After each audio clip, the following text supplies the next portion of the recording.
Est-ce que vous avez le souvenir d'un seul discours du président de la République ou d'un ministre qui valorise l'immigration, qui en parle positivement? Alors oui, il y a eu une petite fenêtre exceptionnelle durant la crise du Covid. Là, pendant... On s'est souvenu qu'en Seine-Saint-Denis, il y avait des gens qui aidaient. Pendant 15 jours, on s'est dit, mais tiens, il joue quand même un rôle crucial, comme disait la Commission européenne, essentiel, hein, dans les métiers essentiels. C'est vrai que sans eux, la société pourrait difficilement se nourrir, se déplacer, se soigner, se protéger, etc., etc. Ça a duré 15 jours, et pendant 15 jours, Marlène Schiappa, vous vous souvenez tous de Marlène Schiappa.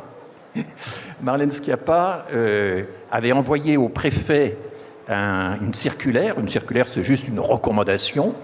Dans la loi, ça ne change pas la loi, c'est juste une recommandation sur la façon de l'appliquer.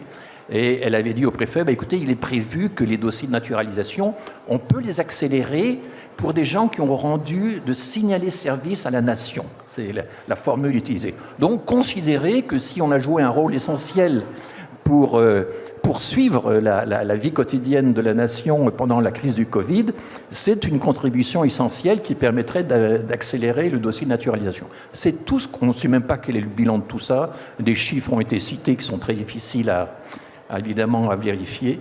Et c'est tout ce qu'on a eu. Donc on n'a jamais eu la grande interview, la grande conférence de presse. On a eu une pédagogie extraordinaire sur les retraites, souvenez-vous par exemple.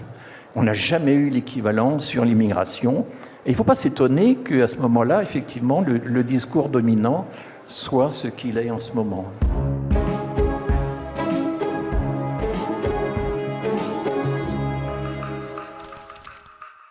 Mediapart.